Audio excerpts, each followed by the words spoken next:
Welcome back. President Biden is headed to New Jersey today to continue to sell his economic agenda after meeting with Senators Joe Manchin and Chuck Schumer in Delaware yesterday.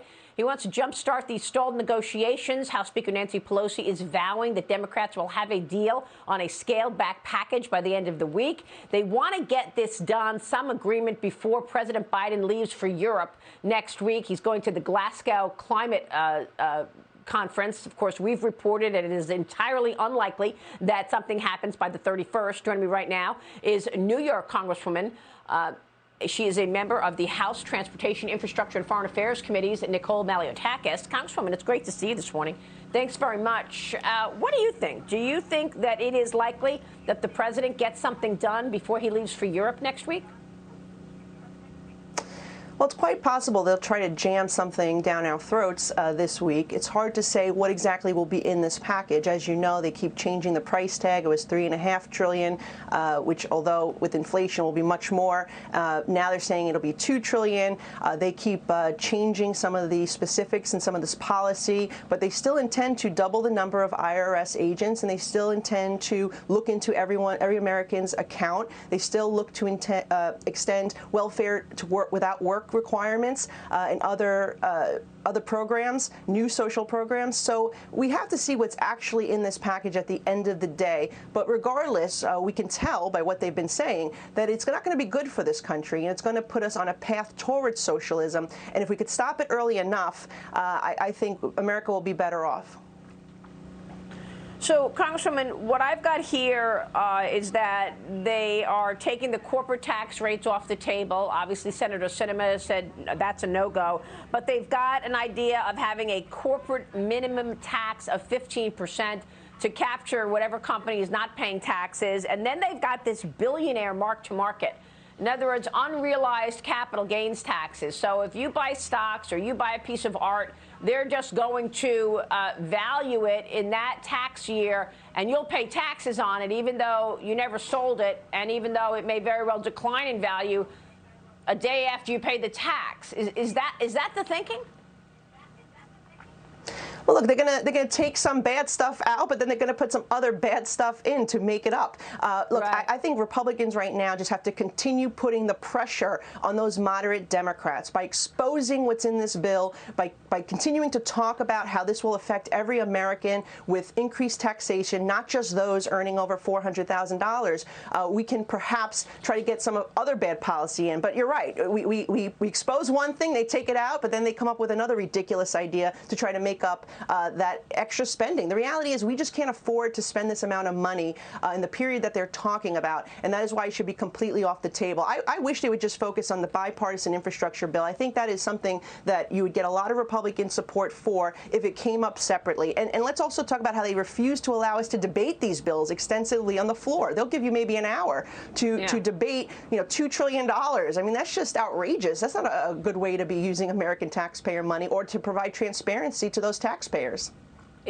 Yeah, I know. I understand on the infrastructure deal, and I know that there is a real push to get that done sooner rather than later. But look, even there are problems. There's not 1 cent in that bill for border security. And also, I was told this weekend that the multi-billions that are earmarked for Amtrak is not really for Amtrak, the tracks. It's for the pension fund at Amtrak. Is that right? It's the pension fund, not the tracks. So that's not infrastructure.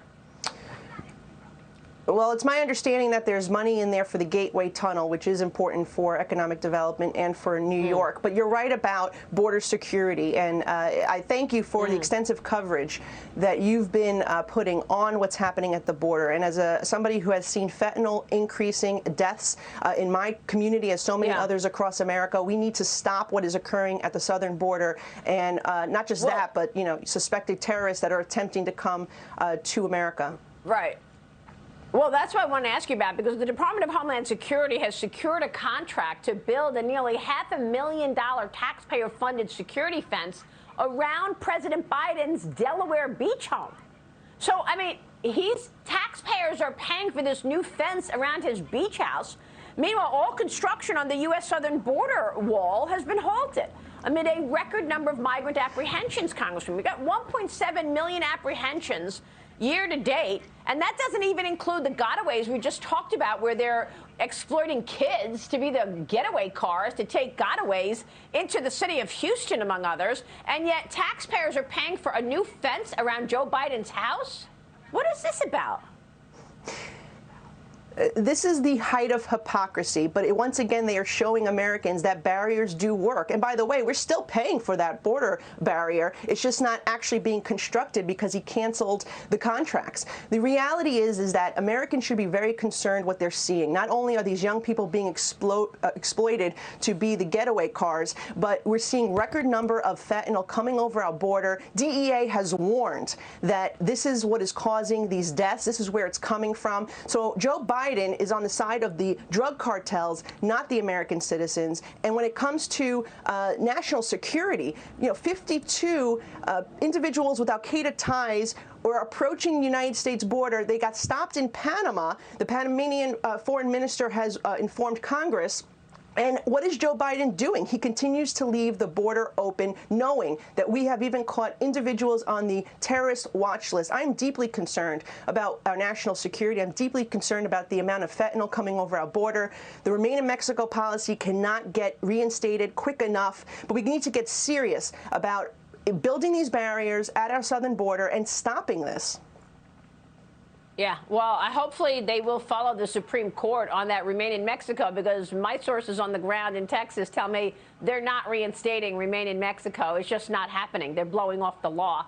But you heard Joe Biden last week in the town hall make up a story that he was at the border. We have no record of that he was ever at the border as vice president, as senator, and certainly not as commander-in-chief, where he has reversed all of the security policies in place. Congressman, we're going to keep following this, and we thank you for joining me this morning. Nicole Malliotakis joining us. Well, it won't be the first time. Yeah, it won't be the first time that President Biden says one thing and then does something else. Thank you. All right, we'll be right back. Stay with us.